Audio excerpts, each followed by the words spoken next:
Well, I hate to tell you I told you so, but I told you so. The medical examiner has confirmed that Kylie Rodney died by drowning, and the investigation has yielded nothing to suggest that it was anything but an accident. So much for all those wide eyed theories that suggested otherwise. I want to stop and look at the evidence and talk about what we can learn from this tragedy.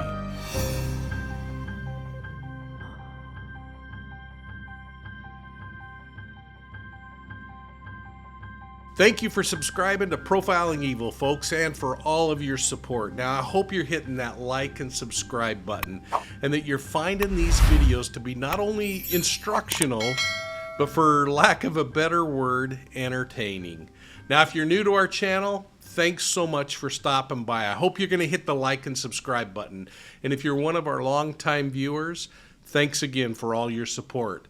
You know, this has been an incredibly tough couple of weeks in the true crime community. People have expressed frustration over cases like the B.O.L.O case up in Idaho, the Quinton Simon case in Georgia. We're going to talk about that one in just a minute.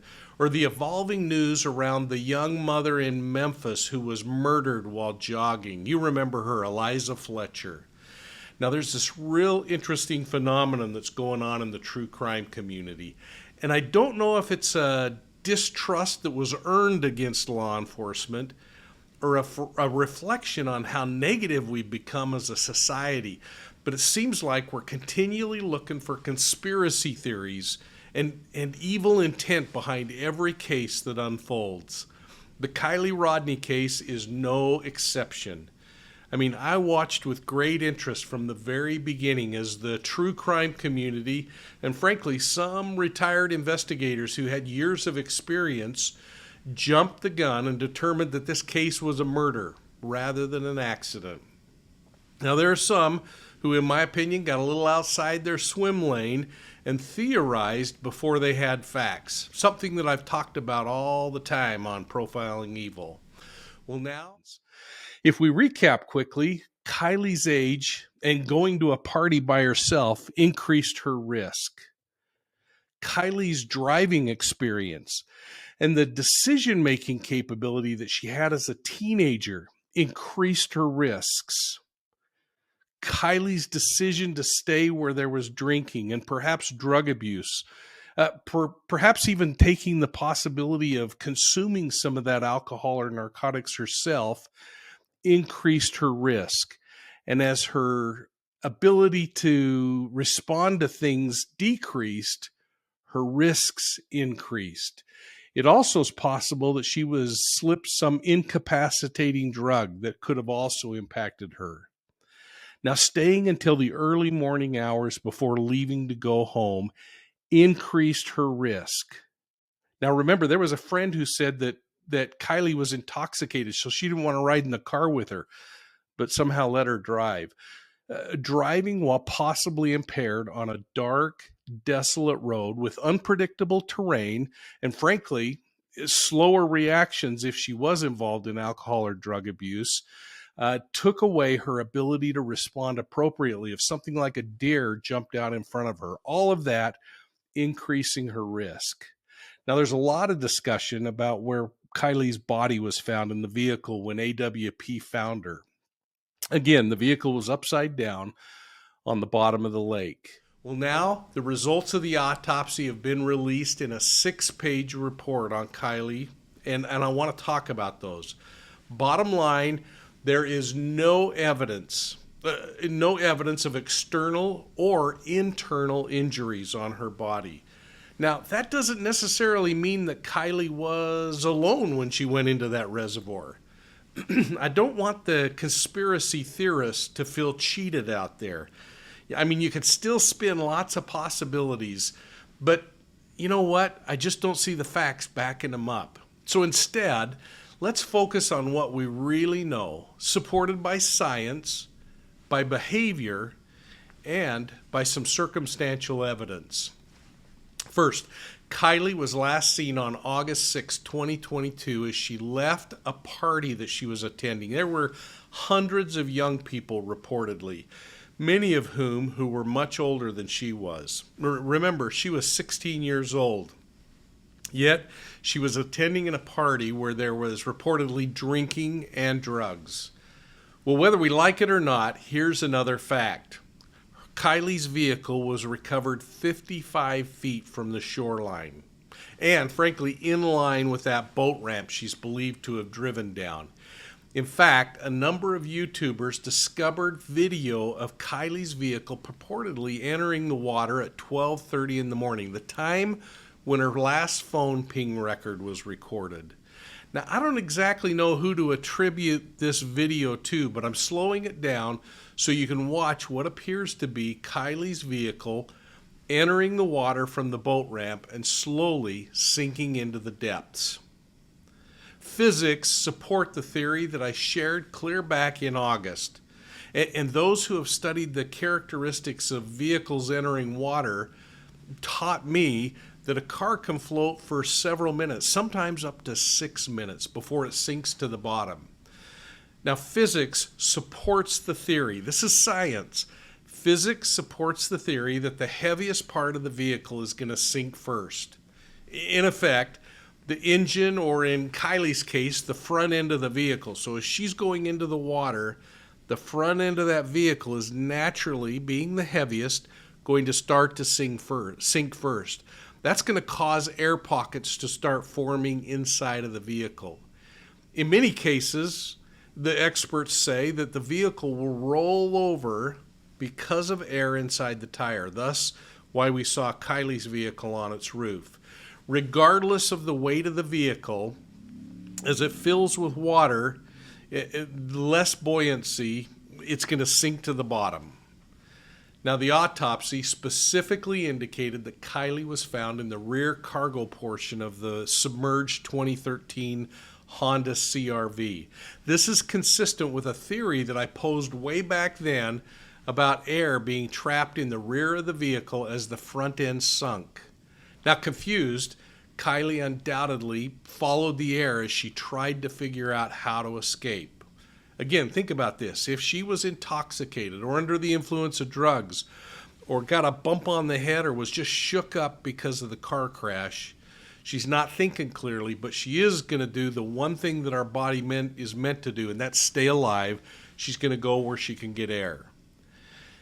Now, she might have been unconscious and unable to escape, and for a time just floated inside the vehicle. But the report said that her right leg was against the pillar of the back seat, resting near the headrest. Now again, think about that vehicle going down like this and her floating to the top of the vehicle. Her body was located behind the seats, back in that back compartment. There are eyewitness accounts that suggest that Kylie might have been miles away with a man in a broken down vehicle.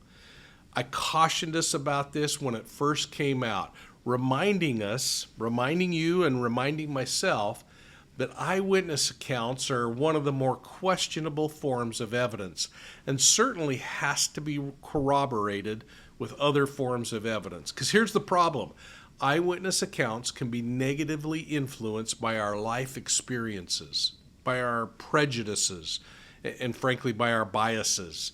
And in this case, I think it's prudent to also say that those eyewitness accounts could be influenced by media attention, all the attention looking for Kylie, and our desire to want to help out. Now, another very important part of the autopsy report was the revelation that Kylie was fully clothed in a black bodysuit and had green twill pants on.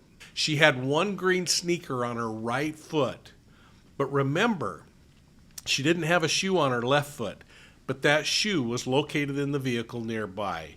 Now, this revelation makes me theorize that she must have kicked off her shoe as she fought to get up into that air pocket in the rear of the vehicle. Remember, it was her right leg that was against the pillar of the back seat near the headrest, with her body behind the seats in the rear area. So as I'm visualizing this, and I hope you can visualize this with me, I can almost see her perhaps even snagging her feet in those headrests as she worked her way to where the air was in the vehicle as the front end sunk to the bottom.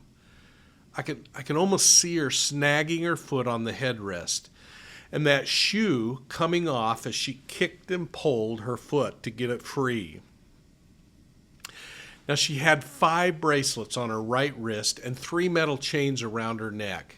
She also had, as you know, a computer and other personal items that were in the car and recovered later. Those spun up all kinds of concerns about the police investigation.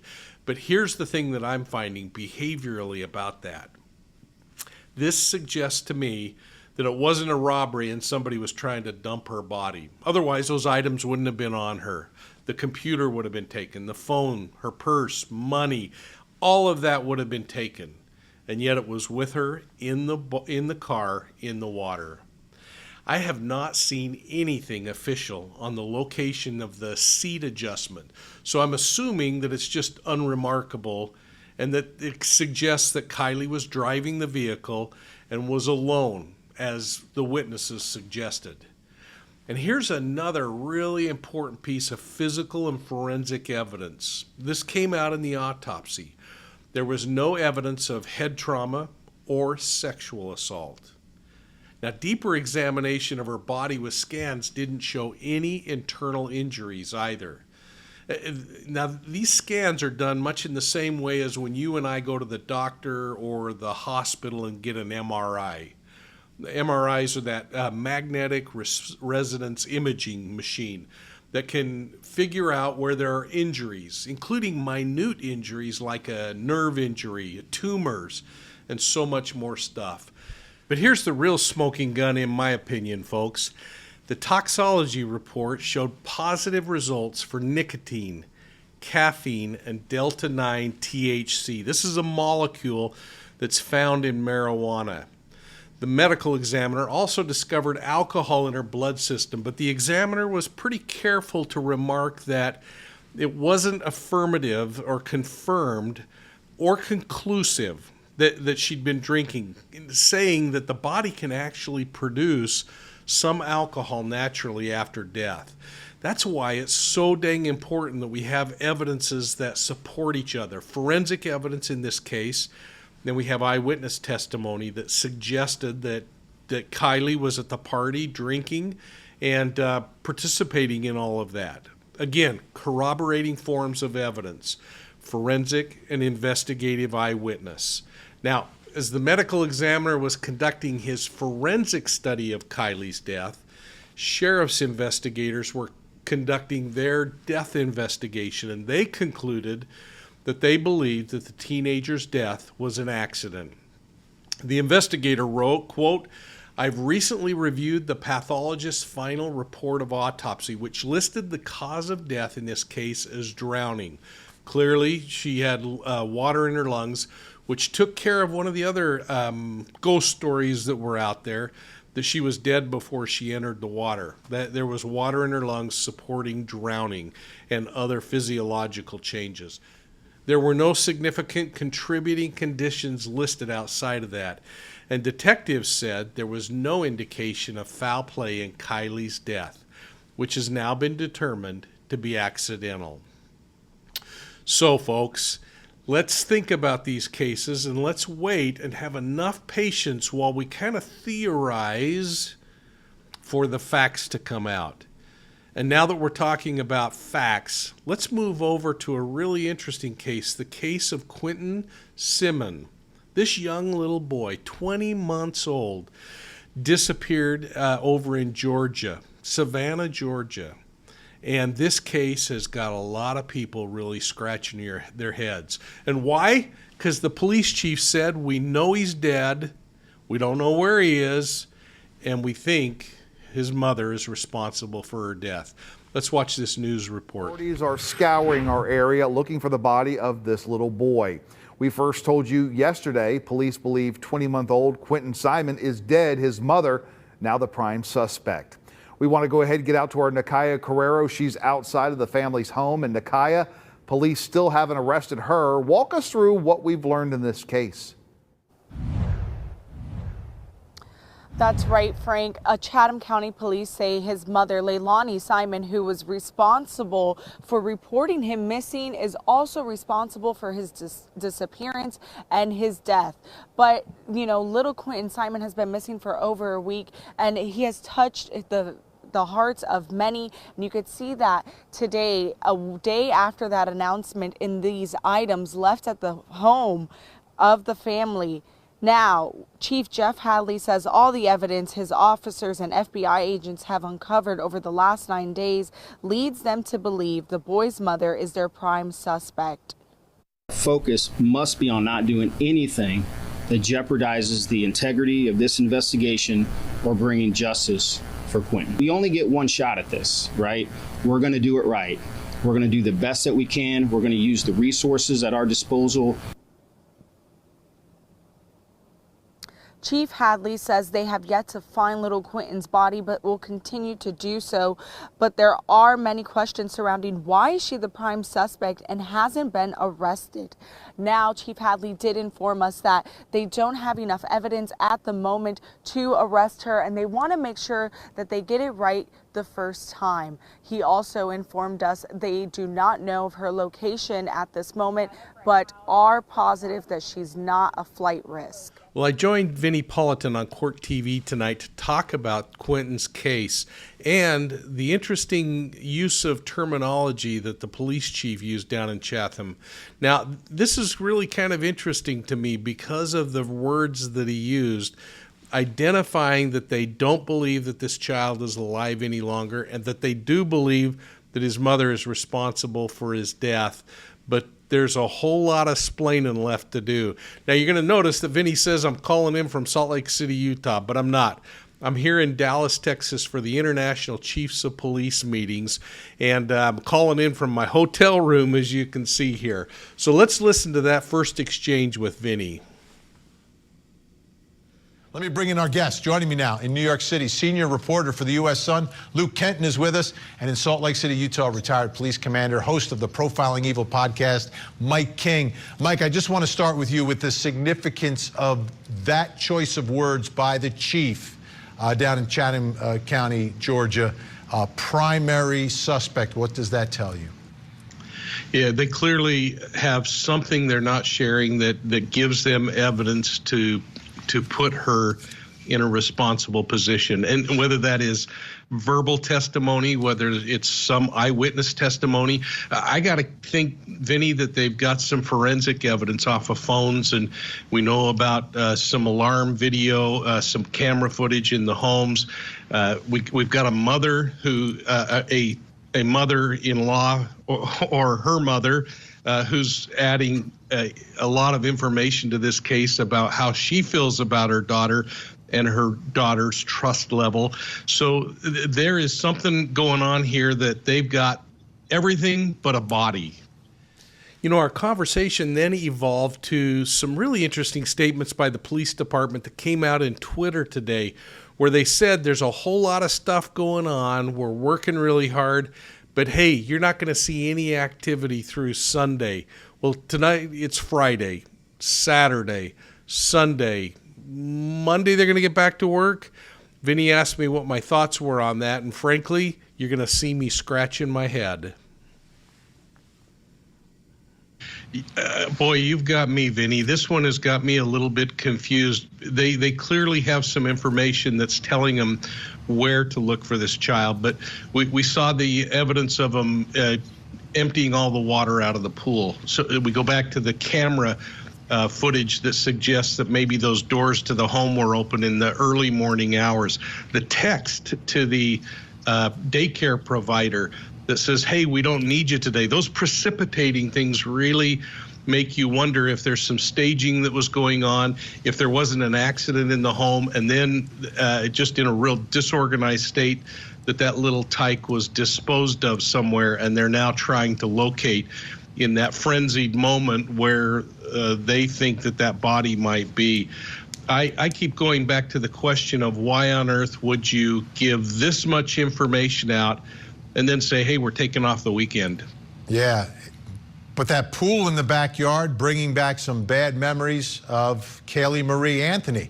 That was the defense. That was the defense, that the child was obsessed with the pool. Child's mouth.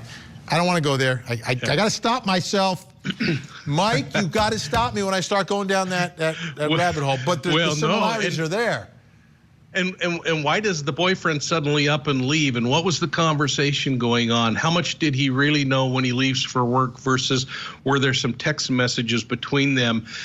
You know, there's this idea about staging that I keep going back to that might get him out the door, but all of a sudden he's saying, I'm out of here. And that doesn't show a whole lot of support if this were a child that was abducted or a missing person that wandered off and wandered into the woods. And, you know, like you said, Vinny, a 20-month-old can cover a little bit of ground, but not a whole lot of ground. Not a whole lot. All right. Well, the next thing we discussed was the timeline. And if you think back on this thing, we know that there was the boyfriend leaving the home at 6 o'clock in the morning. What isn't being talked about too much, but it's starting to come out more and more, is that there were text messages to the babysitter at 5:30 in the morning saying your services aren't needed today. What is that all about? And that was a question that Vinny directed toward Luke Kenton from The Sun. Now, he's a senior reporter there, and he is a class act. I really like working alongside him. But catch what he has to say, and I kind of lose control of myself for a minute, and I jump in because I got to add that thing that I always seem to do, which is try to level the playing field. So let's listen to this exchange and then follow the next question that comes. Yeah, so I think as the story goes, the boyfriend was leaving for work at 6 a.m. What's kind of curious about this case is that 13 minutes before that is when Leilani texted the babysitter saying you won't be needed today, which is obviously the cause of quite a bit of suspicion now in hindsight. Wait, at 5:30 in the morning? 5:30 in the morning, yeah. 5:30 in the morning, mom is texting the babysitter saying, we're not going to need you today. And that's when the child goes missing. Okay. Now, there's some interesting parts to that, though, Vinny, because some people are saying it's dad's phone that was or the boyfriend's phone that was always used to do those texts, and that he was the primary one to communicate. And so we got to kind of cut her a little bit of slack in that area. Maybe she was home to babysit that day for some reason, but that's where that boyfriend is so darn important. Well, our conversation then turned to some of the dynamics that are going on in that household. Not only were there things happening in the family court that were forcing Leilani to start paying her mother $150 a month to cover those two kids because her mother was now the caretaker, but there was also the eviction going on where they were booting those two parents, the mom, Leilani, and the boyfriend out of the house with the kids staying behind with grandma.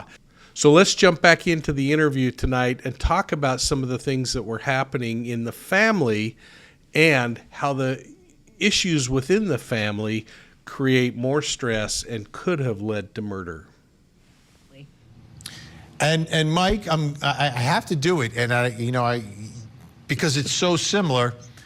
Little Kylie Marie, there was incredible tension in the home between Kylie Marie's mother and her grandma, Cindy. And mom and grandma were not getting along. Grandma thought that Kaylee's mom was a horrible mom.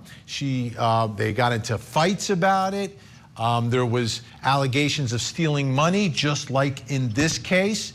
And then I think about all that conflict, and I think about what happened to the child, and I think it's a direct result. Absolute direct result.